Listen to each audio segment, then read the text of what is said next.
Welcome to CasualBCH. In this episode, we talk about block size proposals, Maxis, and chocolate.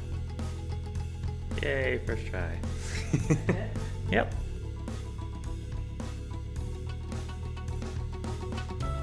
Anyway, so today is going to be a three-way conversation that's very exciting and full of entertainment value and not just rehashing our backstories over and over and over. We'll see. Hopefully. So when I first found Bitcoin, I thought... All right, so thanks for tuning in, everyone. Yes. Cheapy, do you support the adaptive block size that's coming up? Oh, yeah, I do. It's easy. Yeah? Have you actually read through it? Yep. Don't know if there's been any final changes. I know that there was some review going on, and I was consulted about it. I don't know if there's been any slight changes in the final version, but it was mostly just about language, making it easier to read for super non-technical people, which I consider myself to be. Not like, sticking a fork in a light socket, not technical, but clearly I'm not a developer. So, when you talk about elliptical curve fluctuation, something, okay, whatever. But so that was my biggest complaint about the chip, was that I think for, how chips are supposed to work is supposed to be consulting with stakeholders, and stakeholders are people who are in all walks of life, and especially for something that affects consensus, which this chip does. It affects BCH as a whole. It's not just about like address formats, which wallets would need to add or something. It's about basically changing the block schedule, and so that does affect everyone who's involved in BCH. And so my biggest criticism for Bitcoin Cash Autist, the author of the chip, was that it was far too technical and difficult to understand for laymen, lay people, lay cats. So I helped a tiny bit with the reformatting of it, so that it's easier to understand. But I support the chip. So there you go. Yes. I did read it, yes. Okay. Nice and concise. And yes, I did read it. Yes, I read it multiple times actually. But I'm not 100% sure I read the final version. But I read multiple versions of it. So yes, but I also want to cover my ass. So it's like, what if in the last final version he wrote like, global abortion rate should be approved to 240 months or something. It's like, oh, okay. Well, I support that too, but that's a different story. So, but yeah, generally, I did read the chip, and I do support it. And I take it you do not. So that's why you're bringing it up. No, I do support it. Oh. Okay. No, I was just wondering your take on it. I didn't actually know you're involved even a bit on it. I do agree with it's super technical. And I probably read the version after you had your input, because I remember reading through it, and it was I read it more recently, like 2 weeks ago or something. Yeah. But I remember reading through it, and was a little bit of a slog to start getting through it. I skipped a lot of the math stuff because I don't. Not that advanced in that stuff. The stuff I was interested in was like the layman examples, and because it's like I'm reading it, and there's like situations that are popping into my head, like, well, what about this situation? And it's like all the graphs and stuff they had was like all at the end.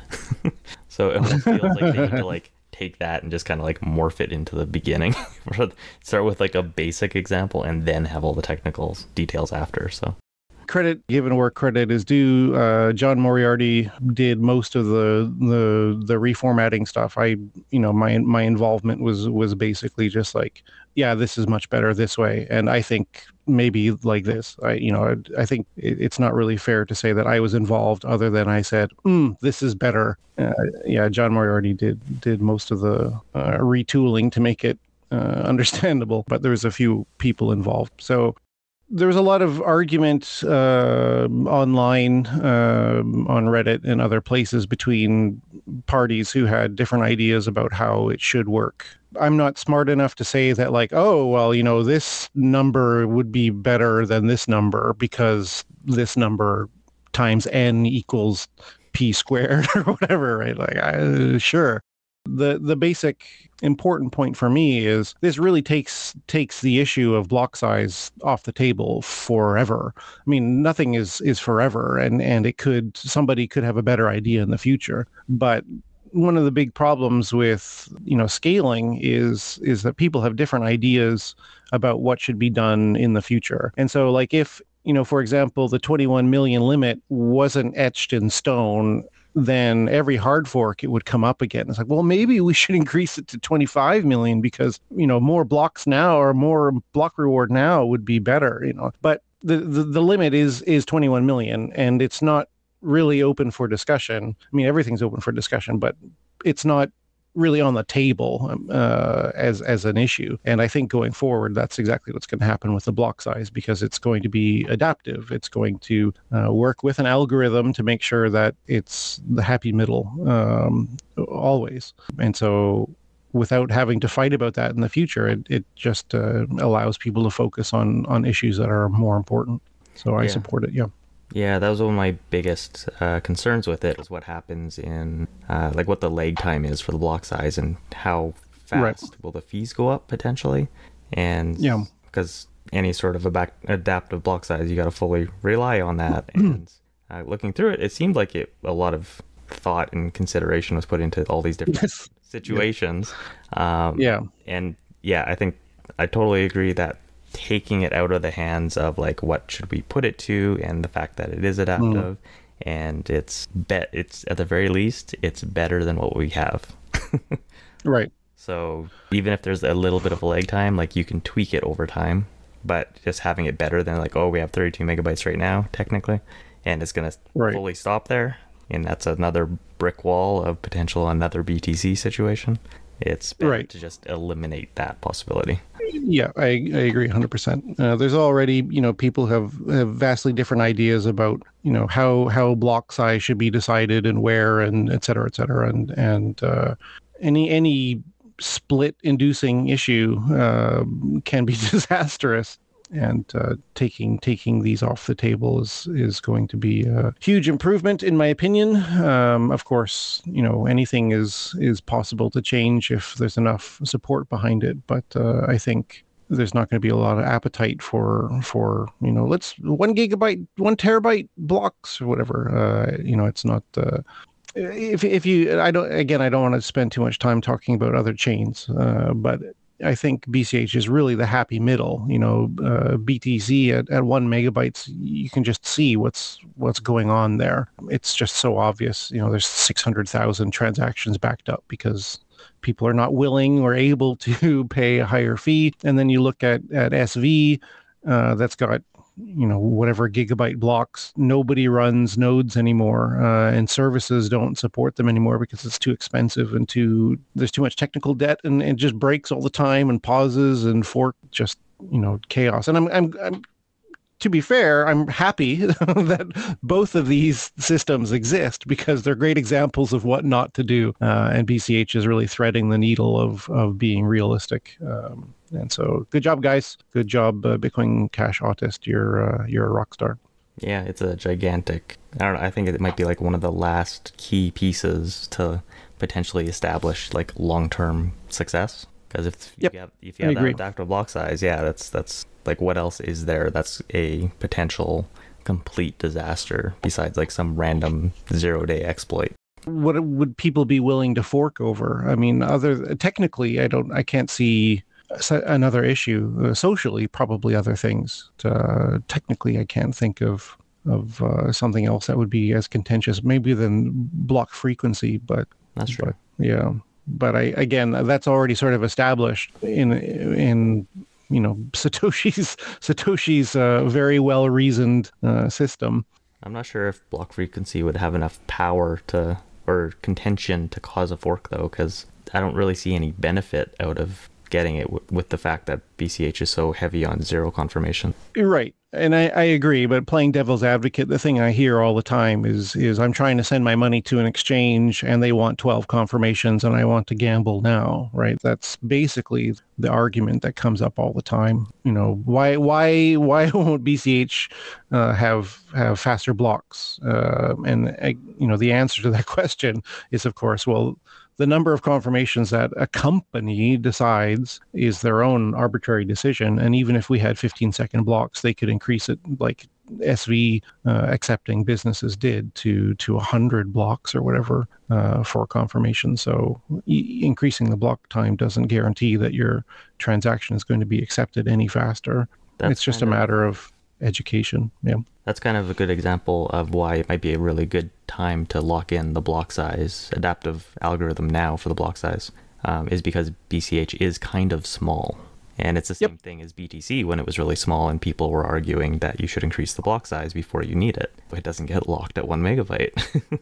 So BCH is quite small now, lock in an algorithm for it, and then you don't potentially have that gigantic mass of social unrest about something like that, where you have people complaining about exchanges for block times, which in BCH's case, it's not its fault, it's the exchanges and their choice to require X amount of confirmations. So yep, I completely agree. What do you think? Good to get it. Yes. Jump in. No, I'm good. I was Good. in the beginning explain like I'm 5 so my brain could catch up on what it was. Yeah, I haven't really talked about that with you at all. No, which is actually surprising. Algorithm? Yeah, the algorithm. You did blurb for like 30 seconds, but you've been in your own world. Well, now you know, and knowing's half the battle. For anybody else that's listening, the adaptive block size causes the Bitcoin Cash blocks to automatically go up based off demand and go back down. Right. Yeah, so that's one thing that I think most people, or I shouldn't say most people, many people don't understand, is it's not like it automatically increases.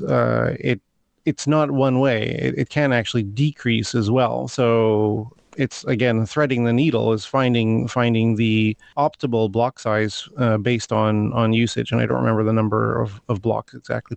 Please check out the chip linked in the description below, which has all the technical details. But yeah, basically it's like, the average of whatever number of blocks. And so it's always going to be within a reasonable amount. And it's not like it's going to be like, and then it jumps to 10 gigabytes. It doesn't work like that. It's, reasonable, sane, happy medium. And those block sizes only happen if there's actually transactions that are causing it to go up. So you can have 10 gigabyte blocks. It's a usage thing. So, partially started discussing this earlier with Vin. Maximalism. Oh. Okay. So... That sounds like something a Bcacher would say. I know. 2 verse 1 here. Wait, what? You're a Maxi too, apparently. Oh, me? Yeah. Oh, sure. I don't disagree. But okay, well, first let's define what is maximalism. I would define maximalism in crypto in the terms of you prefer one coin over everything else, maybe more than you should. But well, sorry, go ahead. So I draw a difference between maximalism and toxic maximalism. That's what I was going to say. There's a difference between maximalism and cult. And cultism. Cultism. This is a new word. Please tell me what it means. The cultism? The cultism, yes, exactly. So what brought this on was... What did I say? No, it wasn't you. Wow. Okay, so... Well... Jeremy from the Bitcoin Cash podcast brought this up in one of the recent episodes about how he thinks that BCH maximalism is going to grow and is growing. And that's part of the reason we're starting to see more discussions on Twitter and stuff like that of more pushback, basically, against BTC and other coins. And that it's a good thing. So that's where it's like, okay, is this, what maximalism are you talking about? Is it maximalism or is it toxic cultism? After thinking about it for a bit and hearing some other things from various other sources outside crypto, for some reason I've heard like in 4 different places, people talking about how people hate being wrong. And if something is brought to them that shows they're wrong or just contradicts their opinion, that they either have to face that and admit it, which everybody hates doing, or they double down on what they believe. And that's where like, the cultism comes in. So I've been listening to BTC podcasts lately because I need more podcasts. When he's in the gym. When I'm in the gym. And I've just, so far, everyone I've listened to, it all feels cultish to me. And I know a lot of people in the BCH community don't want to push back, really. Like, you don't want to engage in the cultish behavior. But I'm wondering if maybe you should a little bit push back. Not necessarily be cultish, but just push back. So like the example I gave was if you have somebody that's standing on a stage at a conference or something and they're representing BCH and they're asking them, why are you supporting BCH? I don't think it would be bad for them to say they believe it's better than BTC because of fundamentals, and BTC, just looking at it, looks like some sort of Ponzi or something, and it's going to go to zero. And I'm also trying to make it go to zero because at the end of the day, people are going to lose money in BTC based off our understanding. So the more you fight against it, the more you might warn people, because all these podcasts I'm listening to, they're basically going on and on about how you need to get one BTC, you need to put your money into it, you're going to be poor if you don't do it. And I don't know, it kind of reminds me of your comments in the last episodes about how we brought a laptop to a gunfight. So what's your thoughts? I mean, I can talk about maximalism. There's lots to unpack there. So I absolutely agree. I think there's a difference between maximalism and toxic McNamara. Toxic maximalism. Thank you. You know, you look at some of the people from BTC who absolutely embraced toxic maximalism, and they made it their personality, right? They wore those biohazard hats. And to be fair, especially like shortly after the fork time, there were people on the BCH side who were also extremely toxic.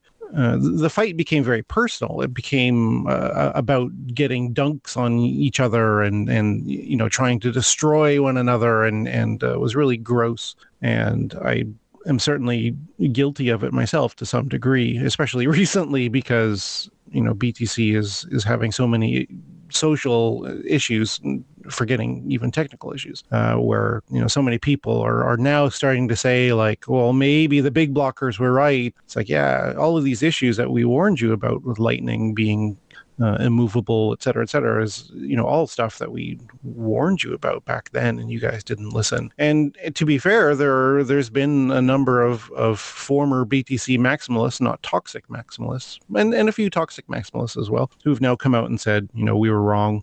And they've also come out and said, like, we were immoral, basically. And so, you know, in a perfect world, you know, I think this is a big problem for me and many other people in the BCH community is we have extremely strong senses of morals and integrity, to the point where, you know, you want to take the higher road and do the right thing and make agreements with people and compromise. And then there's other people who have a different agenda and are absolutely okay with doing immoral, illegal, terrible things in order to win whatever fight or argument that they're involved in. And so that is the laptop to a gunfight, basically. I believe if, you know, none of the censorship and social manipulation and stuff had happened back in 2017, BCH wouldn't exist right now. It would be Bitcoin. That would just be what it is. And SegWit, fork, whatever, maybe would have existed or maybe wouldn't have. It's, you know, impossible to say that for sure. But, you know, even, what's his name, Zuko, who was on stage recently, whatever conference, he said, you know, the vast majority of posts on Reddit were supporting big blockers and like we shut it down or whatever. And you know, the shutting down is censorship. Do the ends justify the means? That's a really big problem. Like, I want BCH to be successful because I believe that the point of the project is to free the global market so that everybody can participate, and hopefully it will lift everyone up, right? there's all kinds of monetary systems that are designed to abuse, exploit, and oppress people. And if you give them monetary freedom, suddenly they're able to participate in the global economy. And I think, look at Max in Nigeria, who's a fantastic example. Like, he started off with a very, tiny family plot of land and now has a full functioning farm and staff. And that's because he's been able to participate in BCH and Flipstarter and, basically share his case with the world as far as like, I want to help my community get food and water. And I have the ability to do it. Will you guys support me? And, for people in the Western world, you chuck $10 at it and he's able to get water for his community. And then you chuck another $10 at it. And then suddenly he's growing vegetables. You chuck another $10 at it. And, there's a real world example of how BCH can help lift people up. And that's what I'm fighting for. That's what many other people are fighting for. And so then is it okay to do dirty, nasty things in order to make BCH more popular or more accepted or have greater dominance in the crypto sphere, et cetera? And I don't think it is, personally. I don't think dirty tricks are okay. I don't think lying is okay. So this comes down even to if the definition of how... of maximalism. Of where you draw the line of maximalism and toxic. So right. I don't think going toxic is what you want to do, but that definition changes person to person. Right. So in the example of, so you said you've been reaching out to people to try to get them on at conferences for BCH, to represent BCH. Yep.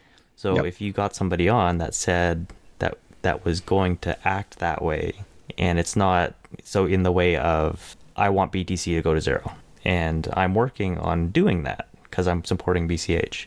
It's just kind of like a statement of fact of their opinion, and they're not like going after BTC people, but it also kind of is. So like in that example, would you support that person?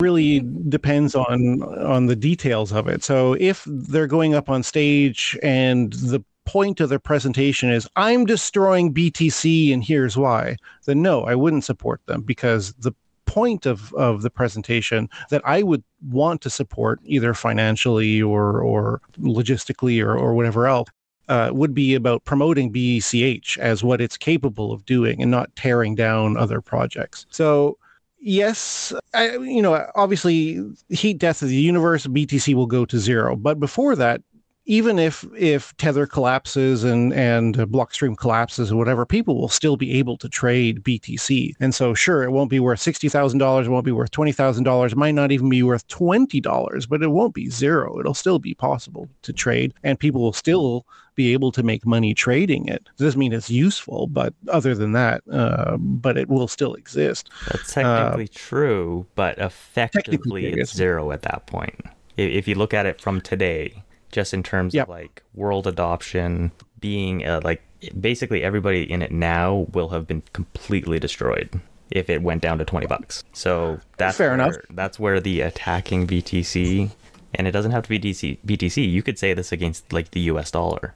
So sure. BTC or BCH or whatever, if they're successful. It's like they're attacking the US dollar as well. So it's like the same argument. So it's like, I don't know. That's a weird situation. But again, I think, I would much rather see something constructive, which is why, like I created the BCH meme group. And while I appreciate the dunk on BTC stuff and dunk on Luke Jr. and whatever, I really try to encourage people to make pro BCH stuff and not anti BTC people. And I think there's a lot of people in the BCH community who don't have anything to say other than BCH is better than BTC because BTC sucks, and these are all the reasons why.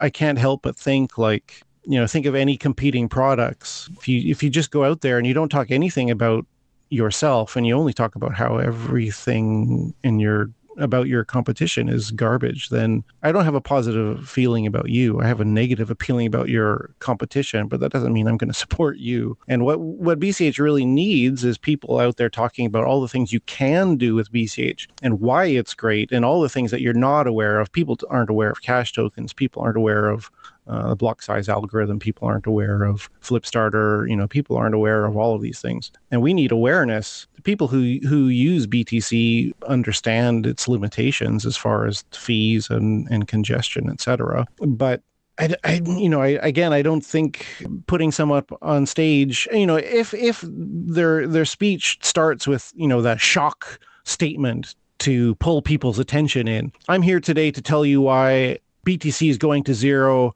and what I'm going to do about it, and then go on and talk about, BCH and how wonderful it is. Okay, sure. But if their whole presentation is slides about, BTC congestion and whatever, it's like, you're not having a BCH presentation. You're having an anti-BTC presentation, and that's right. So that would definitely slide into the toxic side. So if it was somebody going up for a BCH presentation and just part of, like, a piece of it was, why don't you do this on BTC? It's like, well, BTC isn't sustainable long term.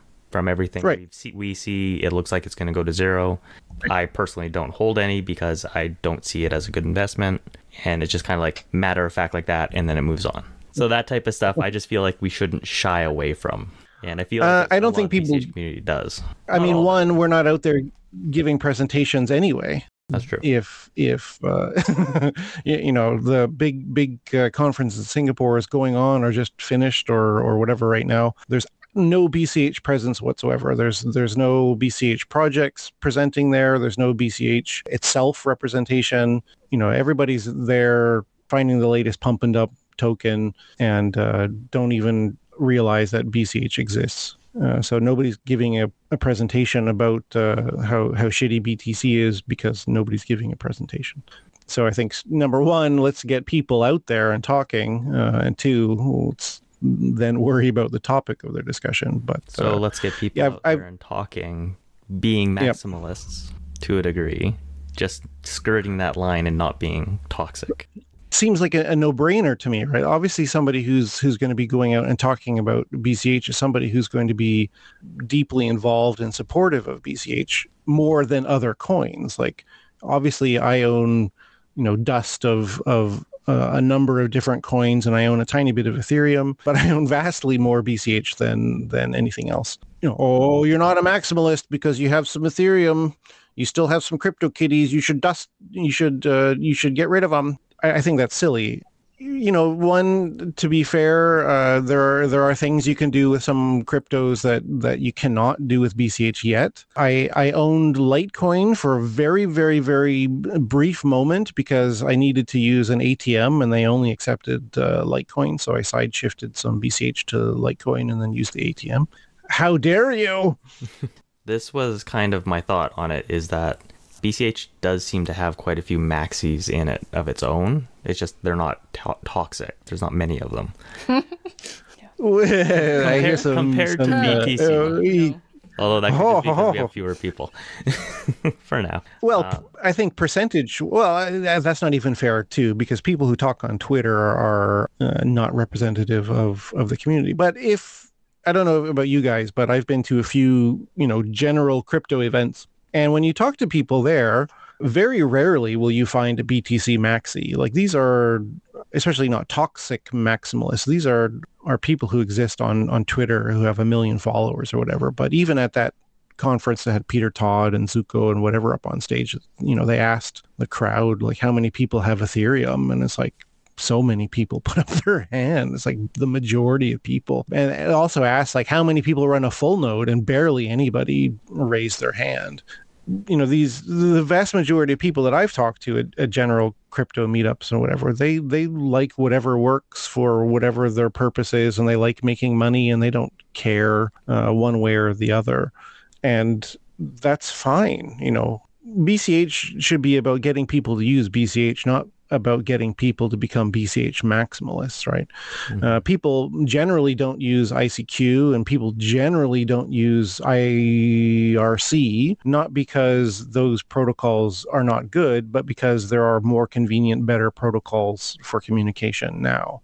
People use Telegram not because they're Telegram maximalists. They use it because it suits their purpose. And so what we have to do is make use cases for BCH that people use without thinking about it, without considering, oh, I'm using BCH, right? It's not about creating maximalist, it's about creating utility. I agree. So, but There's no but. There's a but. No. Yes. I feel like there's enough Maxis in BCH that they shun a lot of other projects by default. Mm-hmm. And we saw this kind of when a Thorchain developer was in some of the chats and kind of got rebuffed by a number of people. And we're talking about small numbers of people, so this is, maybe they weren't on that day and it never happened, but I've seen it in multiple places, and it's a good example of, there's a lot of chains out there that do things way better than BCH for specific things. And yes. So BCH is really good in its niche. That niche might grow massively, especially with cash tokens, but there's still other chains that are doing things that it can't do, at least right now. And so I feel like closing yourself off from other utility makes you a cultist. Makes you a cultist. Yeah, that's your own form of maximalism right there. That's hurting the chain. Just to push back a little bit, I agree with generally what you're saying. I think specifically with the example of Thorchain, I'm not sure if we're referring to the same people, but there were two people who were quite vocal about Thorchain, and there was one guy who came in and basically expressed, like, if BCH doesn't embrace Thorchain, it's dead, or something to that effect. And people were like, no.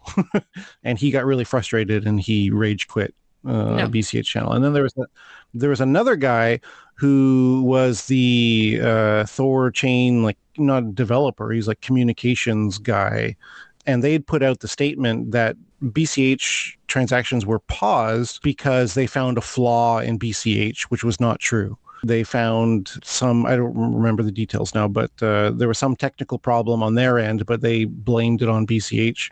People who actually looked into it was like, no, the error that you're talking about isn't a fatal flaw or anything, and this other error was patched months ago. And so basically Thorchain had some problem, I don't remember what it was, but they were blaming it on BCH, which is what people were pushing back on. Maybe you're talking about a different thing, but that's the two cases specifically that I remember. That those were two of the cases that I remember seeing. I also saw discussions about those and other things in other places as well. But okay. Even just general conversation about people talking about, so no mean to focus on Thorchain, but it's a good example right now. But even just the general use case of Thorchain with BCH, there seems to be a lot of pushback on from some people, definitely not everybody. But that's the type of maximalism I think isn't toxic necessarily, but it's definitely still hurting the chain because it's potentially still closing yourself off from utility. It's when your maximalism starts clouding the fact that right now there are chains that do things better in specific use cases. So a good example would be Thorchain communication officer comes into the main BCH chat because he was asked to.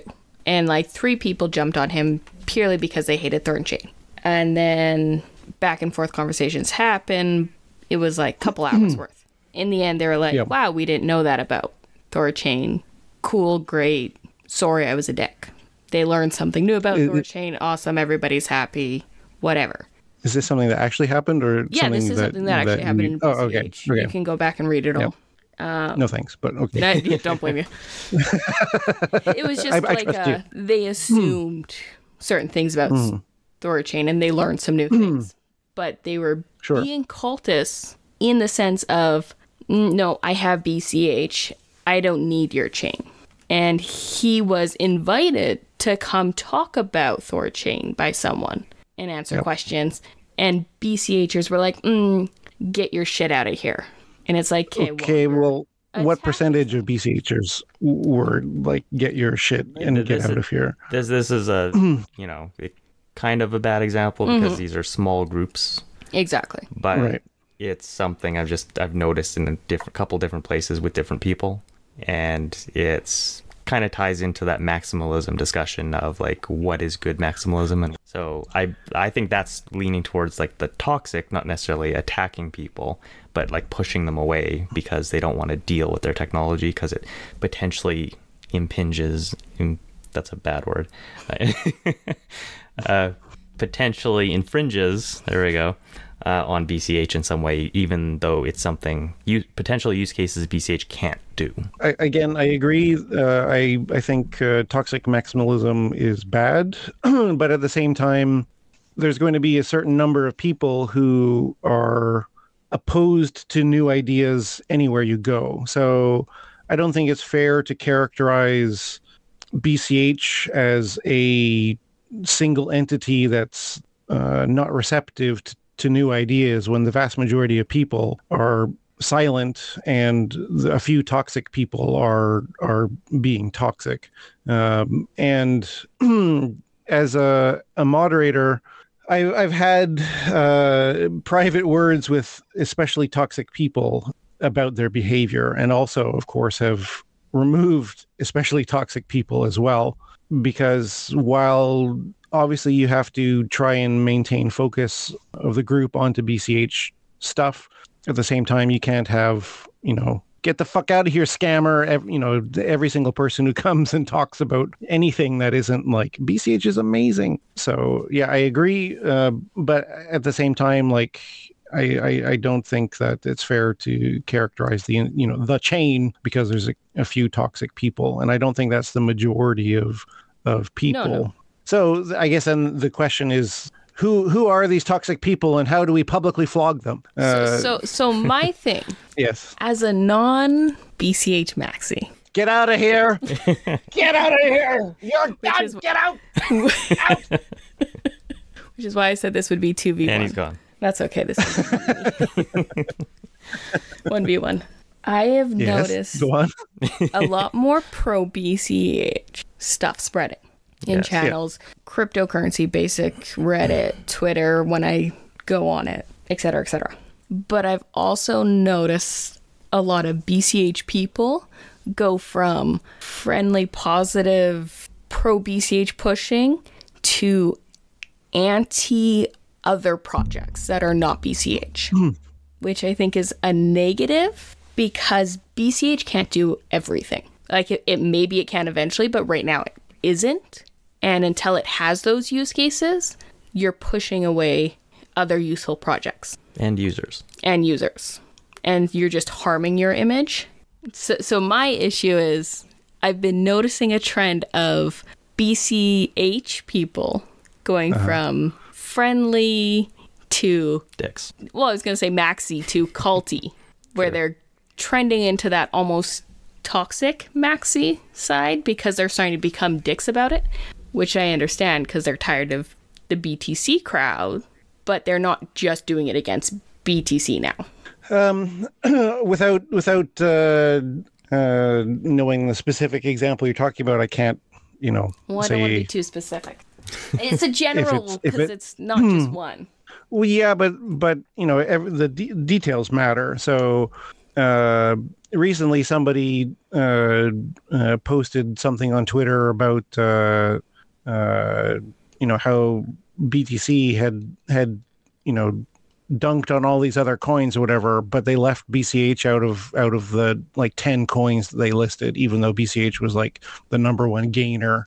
And so it's like, you're presenting facts, but leaving out the facts that are inconvenient for you sort of thing. And so I think rightfully so, people like, hey, let's be realistic. You're talking about Solana and Ton and all these other things, but you're leaving out BCH. Yeah, but that's a perfect example of him being cultish because he's distorting facts and leaving out a coin that he feels threatened by, basically. Right. So I don't have a problem with people pointing out that sort of thing. I mean, it all depends on, and I did too.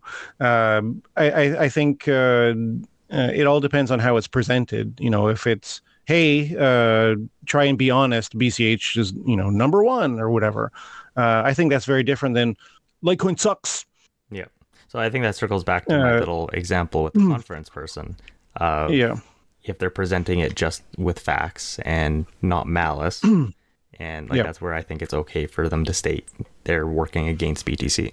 And I agree 100%. Just as an example, yeah. I think, I think we can all agree being toxic is counterproductive. I sympathize a little bit with people who are, now dunking on like Bitcoin Errolog and whatever, because they said these incredibly terrible things before about Bitcoin Cash, and then, we were right, and now they're understanding that they're wrong, but they still don't want to admit that they're wrong. Because there's a lot, as you said at the very beginning, there's a lot of baggage attached to it.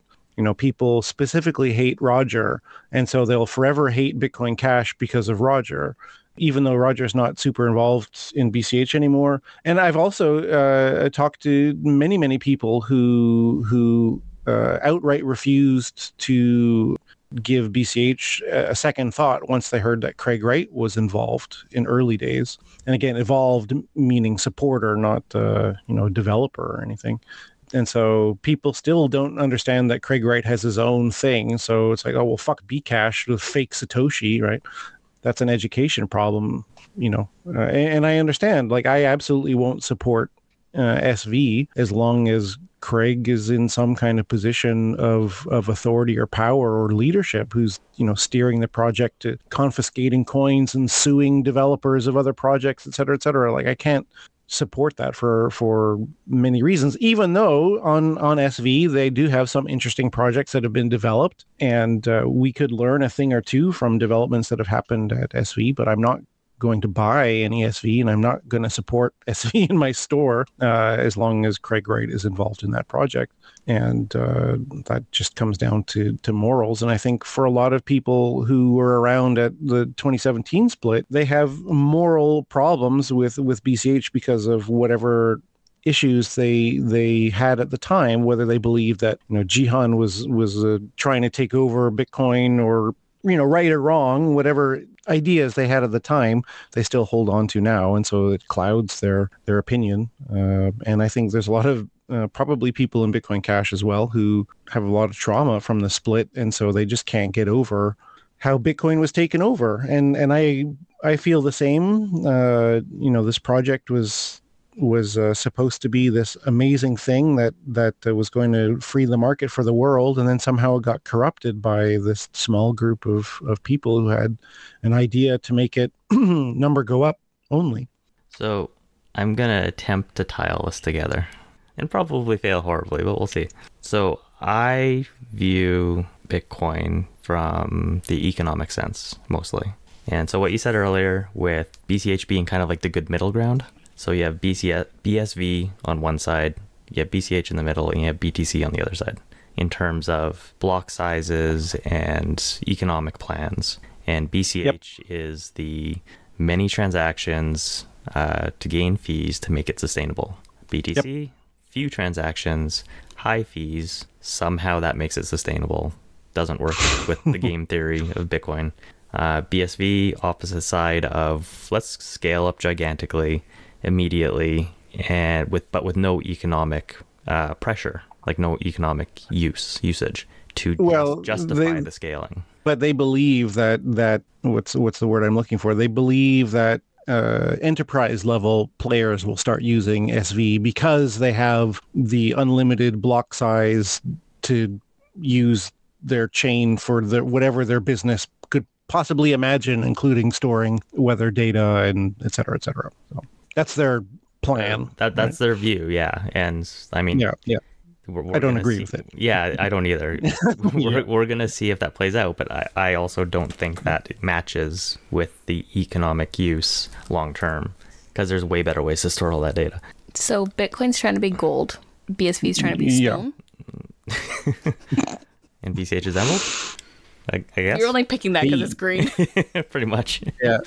So you got this economic view or economic plan, and because I kind of believe in that economic design, that means that it is on a time limit. Yep. Which I constantly harp on about. So in that sense, it makes sense why the maximalism could start increasing, because there is a time limit. There's only going to be one winner potentially, because it is kind of a zero-sum game if you look at it from that point. Or there's no winner and they all fail. So I could say you could make the argument that the maximalism will increase as we reach that endpoint. What do you think, Vin? So, being a Maxi... You're admitting it now. No, I'm not. Is about who can push their Ponzi the best. I disagree categorically. Well, I agree. Being a Maxi is whoever can push their project the most, but Ponzi is a very specific. I mean, if you want to say, I don't know what is everything that uses commerce a Ponzi, then sure, okay. Is everything that have value not a Ponzi? I guess it comes down to the definition of Ponzi, right? That you're using. So, I mean, do you mean a scam? If you're classifying Bitcoin BTC as a Ponzi, how is Bitcoin Cash not? Well, the thing about, I mean, okay, like if you zoom out to all of, humanity into the future, then at some point Bitcoin Cash also is going to go to zero, which means that at some point someone's going to have put in value that they were not able to get out. Like, okay, sure, but there's a big difference in time frame. At some point in the future, AI could integrate with humans, and then commerce would end in some utopian society. Like, okay, sure. Star Trek. Right. There's no credits in the future. It's just you get whatever you want. You use the matter replicator. Like, okay, sure. Then people who put their life savings into BCH are not going to be able to extract the same value because it's not going to be important. Sure, but even let's go 25 years. Yep. Is BCH a Ponzi? Yes or no? I don't think it is. I think the definition is essentially that it's a scam and it just falls apart at some point because the new investors are paying off the old investors, which is kind of Bitcoin. Why? The early adopters get rewarded because more people are getting into it, and they want more people to get into it because of that. So it's like a little cycle. Mm-hmm. But they are taking a very big risk investing into it. So, but at the end of the day, you get something useful out of it because this monetary network now has a purpose when people are using it. It doesn't just end unless not enough people use it. So the key thing about a Ponzi is it's fraud that's luring in investors to pay the previous investors, right? I mean, you could argue. Could you say BTC podcasts I'm listening to are literally doing that? Mm-hmm. Right. But you could also argue that all of capitalism is like that, right? You have something that you invest time, money, effort into in the hopes that in the future it will reward you greater than what you put in to begin with, right? Is capitalism a Ponzi? That's a very different philosophical debate to have. I think the big difference is, I don't believe that people who are working on BCH projects today are doing so with the hope that they will create a hot air balloon that will lift them into the sky, and then the people that paid the hot air balloon will stay on the ground. I don't believe that that's the case at all. I think people are trying to create something that's useful. People want to do commerce, people want to get loans, people want to do all of these different things, and facilitating that doesn't necessarily make it a Ponzi. If you go out there and you say, buy BCH today because tomorrow you're going to double your money, or next year you're going to double your money, it's guaranteed, or whatever, well, then you're leaning into fraud, hopium, all of these sorts of things in order to try to get people to pump your bags. I think that's not the best way to do things. But I also don't believe that creating utility and allowing people to interact with commerce is in itself a Ponzi scheme, right? If I run a Flipstarter campaign, make an album, right? It's like, hey, you guys like my music, please support me to finish this album and hire a producer or whatever. And people want to support that. That's not a Ponzi, right? You're just facilitating commerce. There's a huge difference between a lot of token projects that come out and say, hey guys, we're doing AI sports betting. So here's our token, get in on the ground floor. If you buy this token, once we launch our thing, you're going to double your money back. And the fully diluted market cap is $300 trillion and all of these things, right? Those are genuine scams. I don't think just because there's the potential for something to increase in value that it automatically makes it a Ponzi. Like if you look at BCH over the last year, it was basically flatlined around $100, right? $120. But the utility didn't change. It was still as useful as it was before and after that flatlining period. Your money didn't go as far as when the price was higher, and your money went farther than when it was lower. But that doesn't mean it's in any way a Ponzi. It's utility. I was able to buy stuff on Amazon. Whether or not the people that got my money profited from that or not, I don't know, but I don't believe that at all makes it a Ponzi in its entirety. Certain aspects, perhaps, but overall, I don't think so. No, I totally agree, and it's just that certain aspects that are similar, where there are definitely people, no matter what coin you're talking about, that are pushing it as you get rich quick scheme, and you won't get away from that just because. Especially with Bitcoin, that's kind of the way it's been engineered to begin with. It's the incentive structure of if you get into it early, you're gonna make money in the long term. Yes, it's deflationary, right? So inevitably, you know what I love about that? Yes, I asked that question, and you were able to go for multiple minutes explaining why it wasn't and why you can use BCH and why you can build on it. Whereas you ask somebody on BTC and they're going to go for 30 seconds explaining why you don't spend it and you hold it because it's going to go up in value. So that perfectly sums up kind of what I've been viewing of all of this BTC content out there, and the people talking about it is that's what you hear like 95% of the time. And that's kind of how I meant about pushing back, because you get different people with different content. And I'm not saying you go out and be like super toxic or anything about that like that, but just being more upfront against stuff like that. Nope, that was a totally positive, genuine, lots of as he thinks and tries to process all the ways he can use it and his personal opinion and thoughts and the ways he's done it.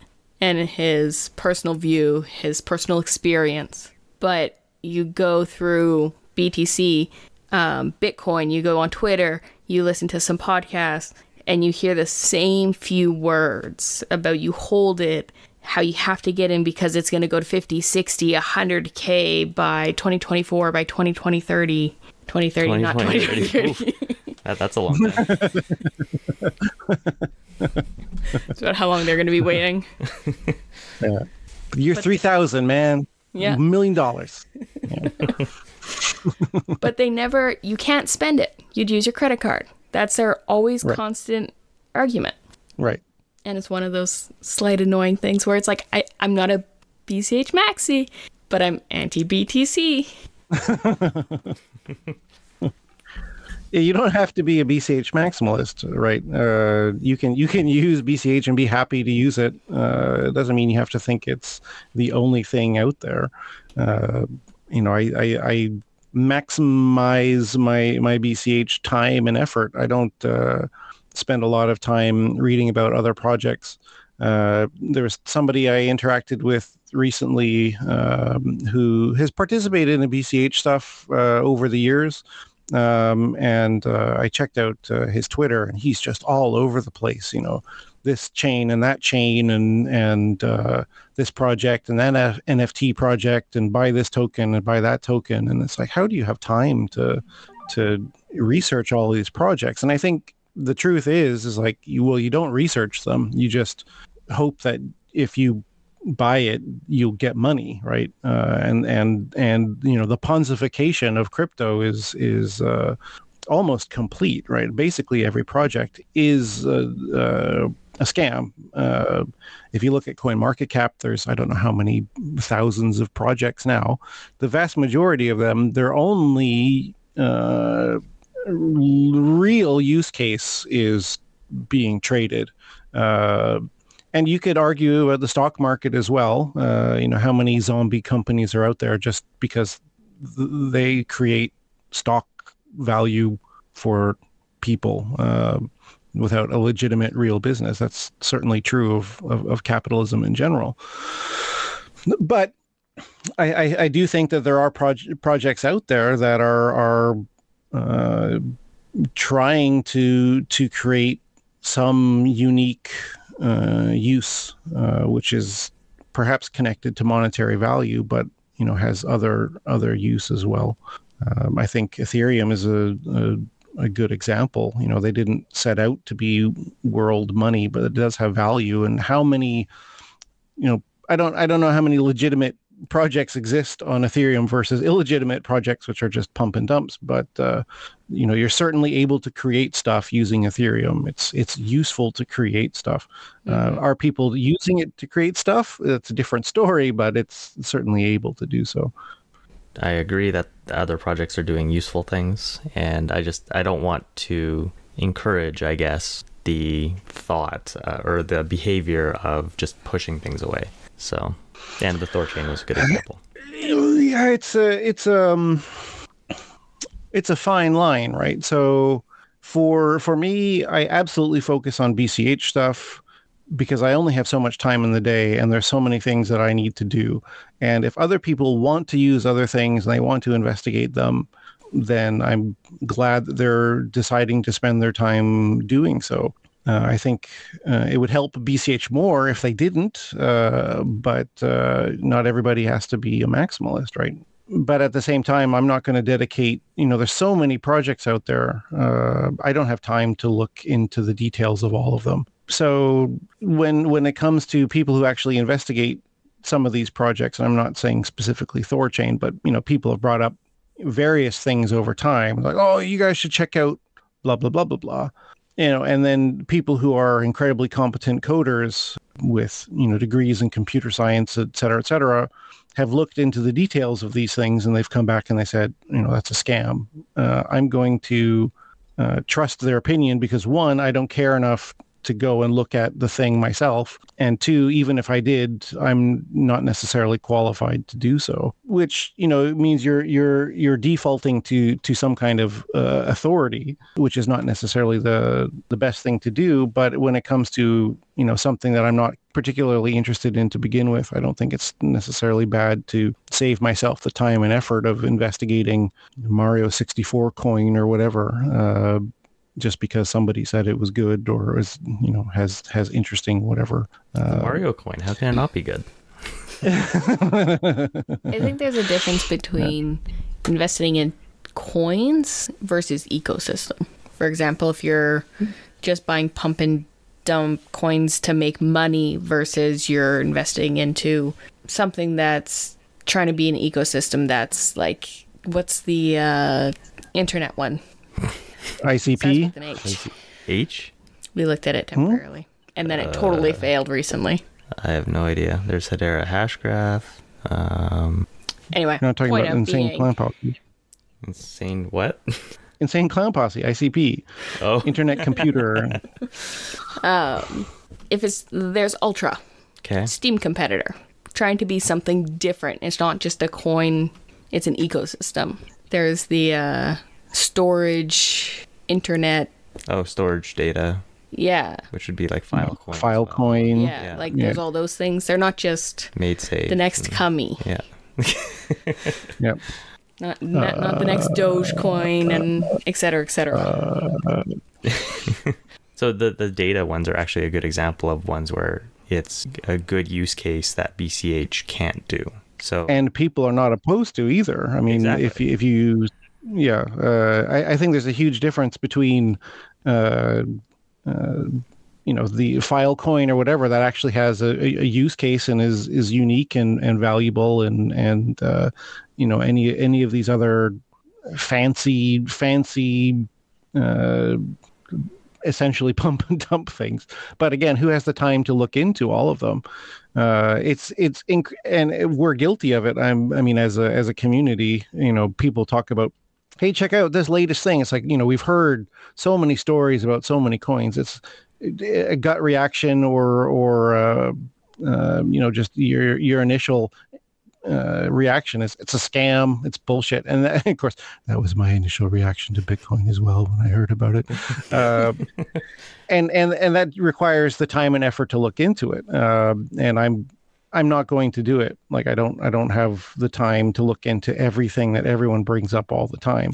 But at the same time, I'm not going to go out and say it's a scam right away because I haven't looked into it. So exactly, and that's the reasonable thing, a reasonable stance. Yeah. So it's not like my topic is how about you look into it all or specific BCH devs. It's just perhaps why BTC is so cultish is there's so much, it's like a star and there's so many people that have just condensed down and their gravity won't they can't escape their own gravity now. So they just push everything away. And my concern is just BCH growing that big that begins happening. And so that's the type of stuff I don't want to encourage. Oh God, I wish we had that problem. I wish we had so many people that it started to get difficult. Oh, that would be such a nice problem to have. Need to lock in that block size first. Right. I mean, I think that's basically a shoe-in. It's November is coming up pretty quick before it has to lock, but I don't hear any real opposition from anyone in the ecosystem, so I don't think it's going to be a problem. Who knows? Maybe somebody's going to point out something major, and then it'll be a year before it gets accepted. But I think as far as like maximalism and toxic maximalism and whatever, BTC has nurtured that attitude, right? It is very cultish, and it's required to be because you want people to come in, join your cult, believe, put in as much money as they can so that the price goes up, and therefore my personal value, my personal legacy, my children's legacy is secured, right? And I think that's, for many, many, many people, that's what it is about. It is a personal wealth attack when people bring up other coins that have utility or whatever, which is why everything else is a fucking scam, because it has to be, because it threatens the legacy of my children's future, right? Mm-hmm.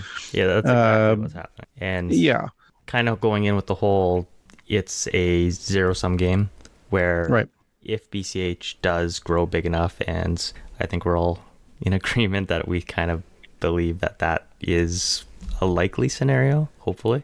But based off economics, BCH seems like the right choice.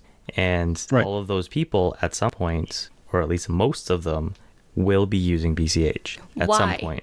Why? Because it's actually useful.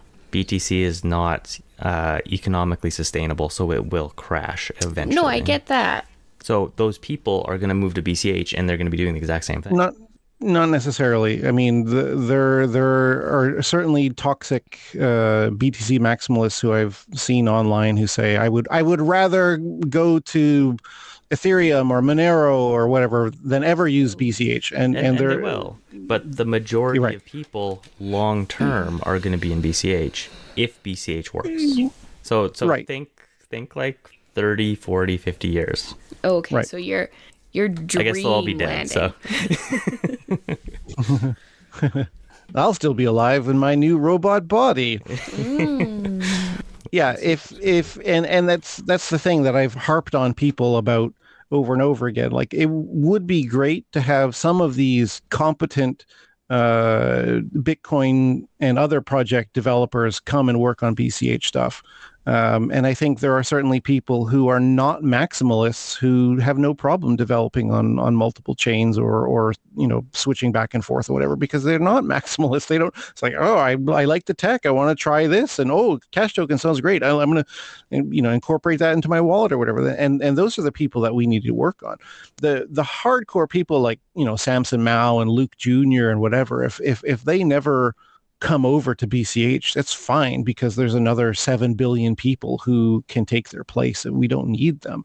And so spending any amount of time trying to convince these, to the death maximalists is an absolute waste of time. Mm-hmm.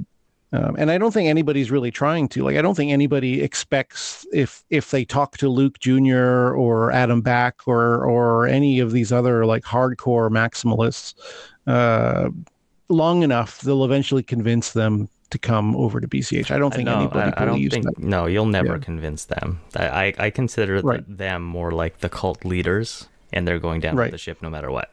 I think there's way more maximalists that are more just average people, and they've been orange pilled, air quotes, and it's their way to make money. They're doubling down on getting wealthy, and these are the podcasts I'm listening to. These aren't people that have like tens, hundreds of thousands of followers or anything. Some of them had like 10, 15, but they're all saying the same things, and they just want to make money. There was the person I replied on Twitter, and he was like, who even put Bitcoin and cash in the same sentence? And it's like, they obviously never even read the white paper. And so I replied to them. They're like, well, I'm just in it for the money. I just threw money in. It's just an investment. No, I didn't read the white paper. I don't care. Right. That's most people on Earth will be like that. Yeah. Yeah. Yeah, I think we all agree. But that's kind of my fear, is that BCH gets so big that those people become the majority. And no, it doesn't matter. I know it doesn't matter. This is kind of like if everybody is making money hand over fist, and if BCH continues to outpace other cryptos in its increase in value, people who at the end of the day just want to make money will jump on board, because they don't have allegiance to whatever.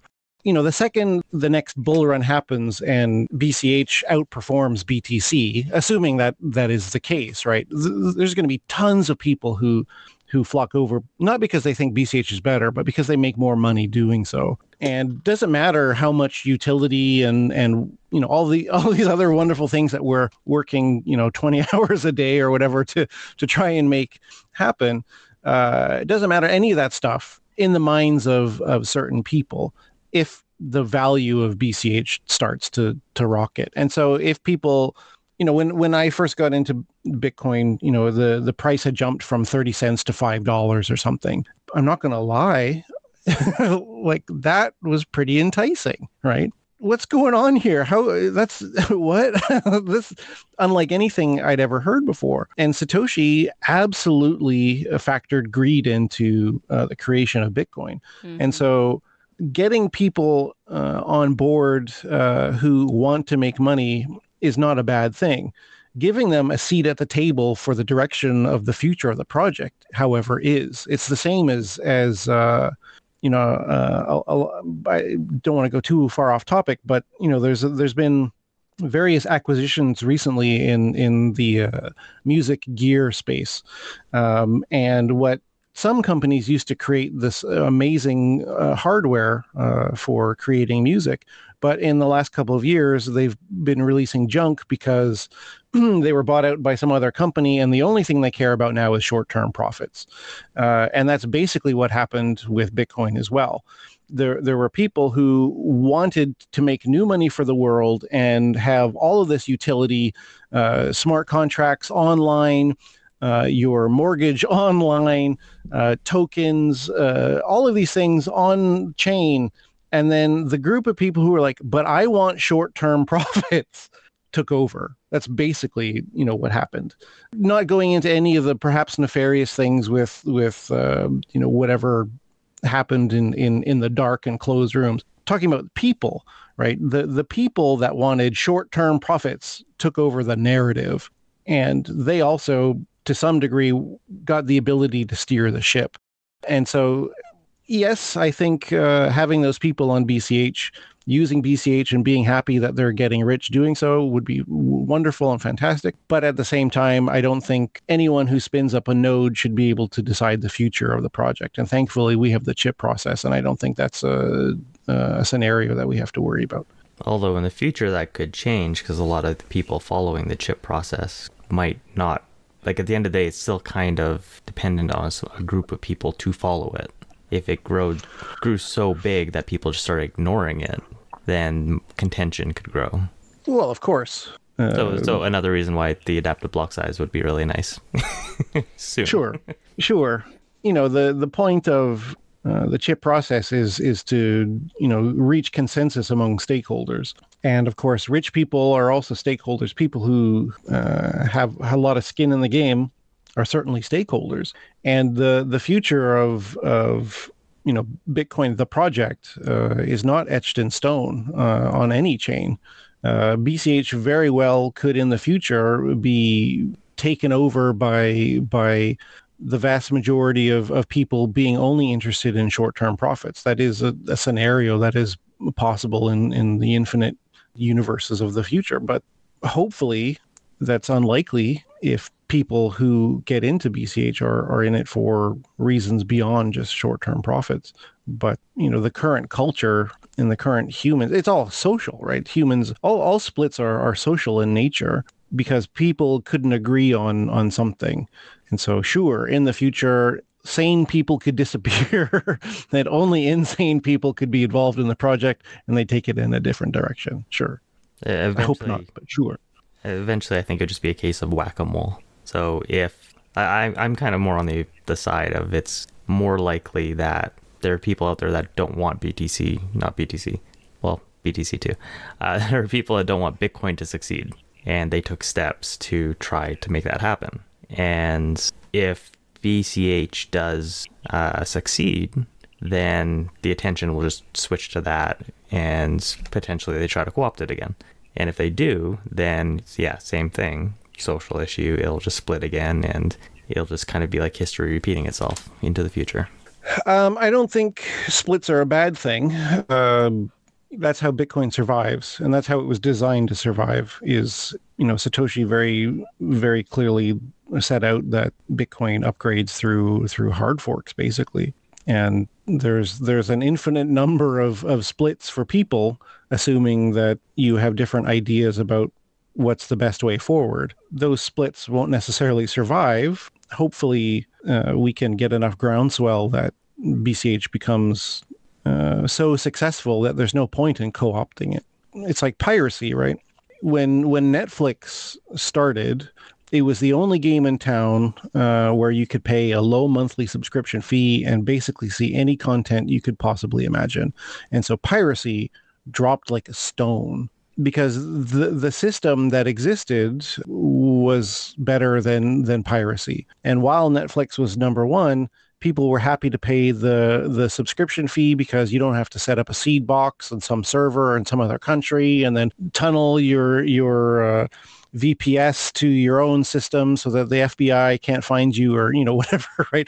You don't have to jump through all these hoops. I pay $5 and I get to watch everything that mankind has ever created. But then streaming became splintered into 700 different services, and now piracy is going back up again because it makes more sense just to go to some piratey site than it does to get 20 different services. And hopefully with BCH, the utility of the system and the ability to make money on the system, and I don't mean because number goes up, I mean because there's all, prediction markets and NFT markets and all these different ways that you can legitimately make money, then there's no need to have these other systems because it works better on BCH.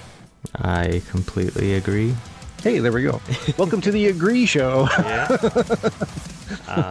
I could see a future where it potentially happens again, though.